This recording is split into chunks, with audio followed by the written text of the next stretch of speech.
The vast openness of space, filled with distant stars, and you wonder what's out there, until you spot something coming closer and closer, and it reveals itself to be none other than Todd Howard. Introducing Starfield. Before we start talking about Starfield, let's first talk a bit about Bethesda's games history. The first ever game Bethesda created was the Elder Scrolls Arena. No, not the Wayne Gretzky hockey game. Get it out of my video. It was Bethesda's very first original IP, and without them knowing, it would become one that launched Bethesda into the well-known company of today. I won't go into the entire franchise, otherwise this video will get demonetized for taking away your time, and this is not the purpose of this video. After the Elder Scrolls, Bethesda bought the rights from Black Isles Studios called Fallout and released Fallout 3 to critically acclaim by fans and media. Shortly after, Obsidian, no, not that Obsidian, released Fallout New Vegas in less than a year and was for many the best Fallout game in existence. The point I'm trying to make is that at this moment in time, Bethesda was truly unstoppable, releasing game after game with critical praise, 9s and 10s from IGN, GameSpot and other media outlets, until that fateful day and Fallout 76 came out to the public, and it crashed the strong reputation Bethesda built over the years. This 16 times the detail became a meme, as all of this just works. Was just the opposite in the case of Fallout 76. The state Fallout 76 came out in was pretty much the Cyberpunk 2077 on both consoles, Xbox, PlayStation and even PC. The fanbase was angry and disappointed, including myself. At the time, it plunged Bethesda in controversy after controversy, including the famously known duffel bag controversy, and most recently, Kotaku article talking about the mismanagement surrounding the project. I will link it in the description below. In summary, Bethesda's next project needs to win back the hearts of the fans, and also the trust of many. The public first got a glimpse of Starfield at the Bethesda conference in 2018. It only showed a small glimpse of a planet with a ship going into hyperspace, but not much else was revealed about Starfield at the time. 3 years later, we were shown our first small in-engine trailer with a release date of 11/11/2022. 1 year later, just before the real gameplay reveal, it was announced that Bethesda would delay the game until early 2023. Then the day finally came, and we got to see the 15 minutes of gameplay with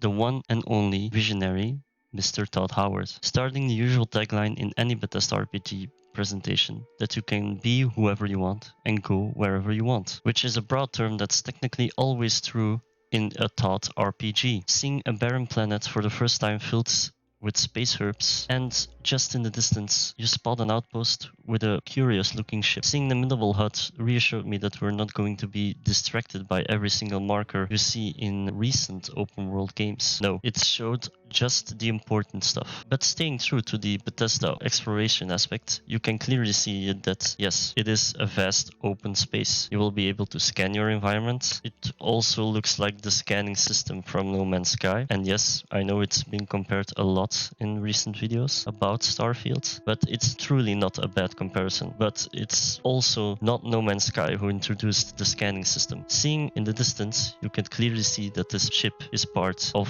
the Crimson Fleet, one of the several factions in the game. From what I've researched, it consists of multiple pirates united under one banner for the sole purpose of disrupting the Free Star Collective and the United Colonies. The Free Star Collective, from what we know so far, is a libertarian government spread across 3 star systems within the galaxy, and its capital is based on the planet Aquila. The United Colonies is the most powerful faction within Starfield. It's one gigantic republic governed over several colonies, with a gigantic military backing it up. Let's just say there will probably be an empire equivalent from Skyrim probably, but that's just my own speculation. You see the player switches between weapons, and entering the outpost, fighting his way towards the roof of the building. On his way he spots a weapon cache, and we can see our first glimpse at a totally new lockpicking system, which will probably be more like a puzzle minigame. Combat opens up outside. You see your player using oxygen to boost his thrusters to fly into the air. It kind of confirms that verticality will be a massive part of Starfield, instead of your standard cover-based shooter like in most FPSs or third-person shooters. The first big question is raised during this scene. Why did the player not pick up different items within the level? Todd Howard always took the time to gush about the detail in every object and what the player can interact with. In this presentation, not a single word was dropped from Todd Howard. Will we be able to take items, deconstruct them, use them to craft into new items, biomes like in Fallout 4? That's one of the big questions I'm asking, and probably you are also asking as well. Second question that popped into my head at the time: would you be able to fly a ship across the entire planet? The planet of Crete showed only one outpost with lots of fauna and flora and even some aliens, but the rest of the environment, if you looked into the distance, looked barren. How will Bethesda give you the feeling of discovery when you have just this barren wasteland? I know this is only one planet, but it's still a valid question to ask. Now onto the lore behind Starfield. This trailer showed that the game will be stuffed with lore and detail. It's also a Bethesda staple. Seeing the capital of New Atlantis filled with multiple people already gives you the feeling that technology has somewhat evolved, and you will now be able to see a lot more people in one place at a time. In Bethesda's other games, like in Fallout 4, Atlantic City, I personally love the style of New Atlantis, looking more futuristic but still grounded in our reality and architecture. It's also filled with a ton of cultures, from what I've read. I believe that this area will most likely be our main home base to go and visit Constitution. Constitution, the last space exploration organization tasked with the exploration of distant planets and even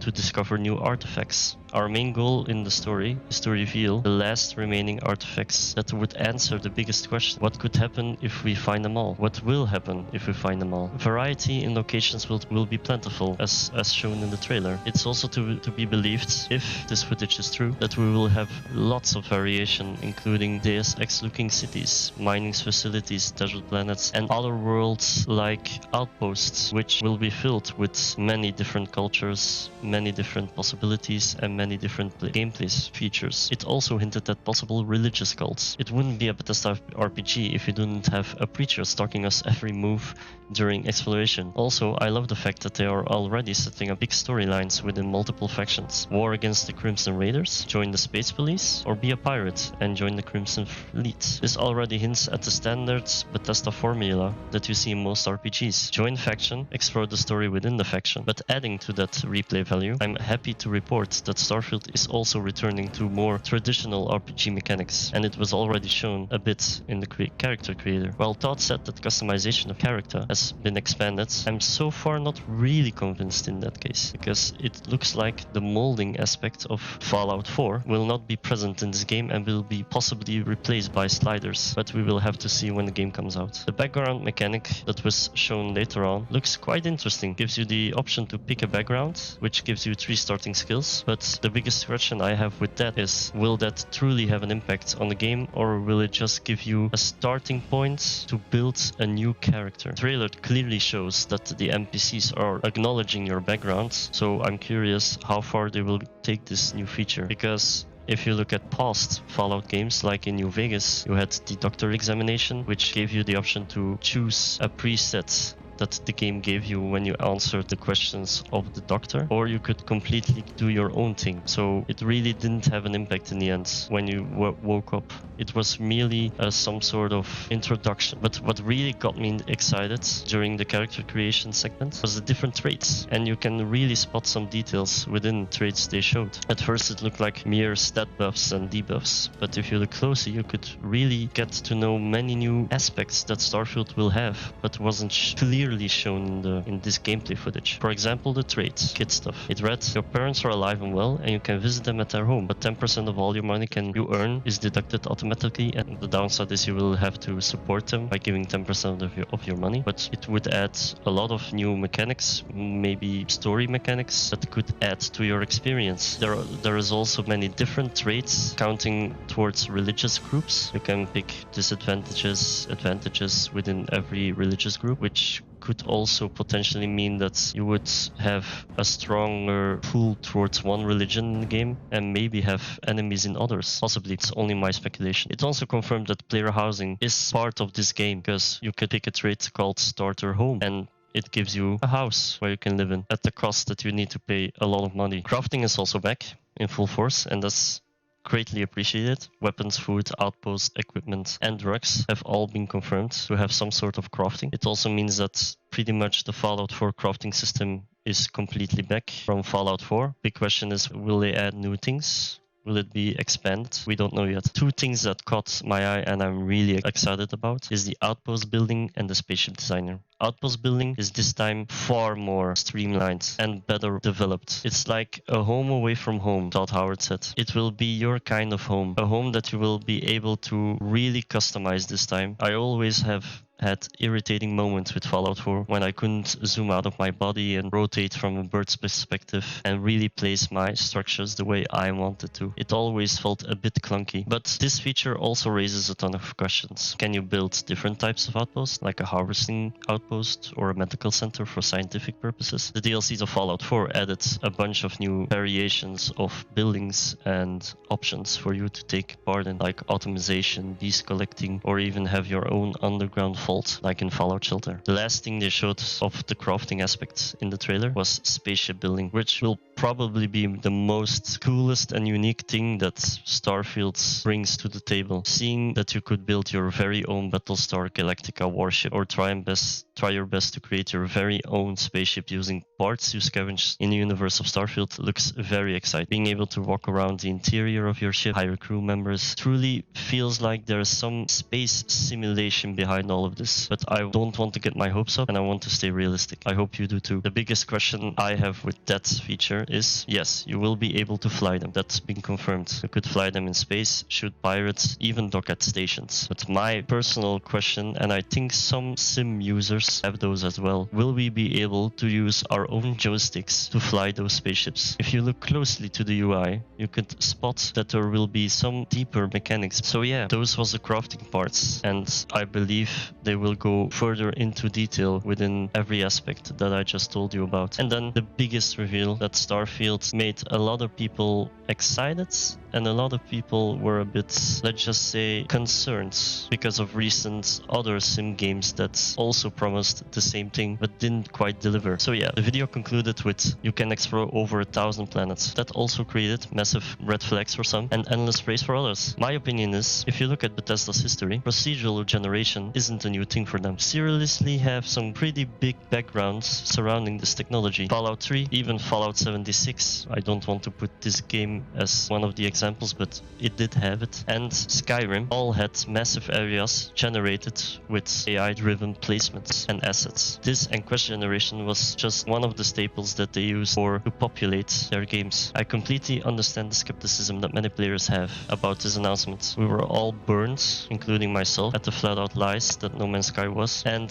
the procedural generation technology is always put in a bad light with other games that used it as a massive marketing push, and with Bethesda troubled history, it will surely put some doubt and skepticism into people's minds. So we're near the end of the video, and if you made it so far, thank you very much for watching my video and having you listen to my praises, my questions, my, let's just say, doubts about Starfield. But I want to keep a realistic expectation for this game. And if I look at Bethesda's past works, I could make up my own mind if I could trust Todd Howard in some capacity and maybe question other things. But the most important thing I want to take away from seeing this video, and I hope you do too, is to keep your expectations in check. Look at Bethesda's past works, like I just said. Look at the design, gameplay, and how they made every single RPG in the past, and keep that in your mind when you look at every new video of Starfield that will come out, and always wait until you see proven gameplay with every new announcement that will come out of Todd Howard's mouth, or even a Bethesda representative. Because as a passionate gamer that I am, and possibly you do too, we all have been burned by many different opinions, ideas, and functionalities in games that if Bethesda nails this game, they have granted many people's trust, and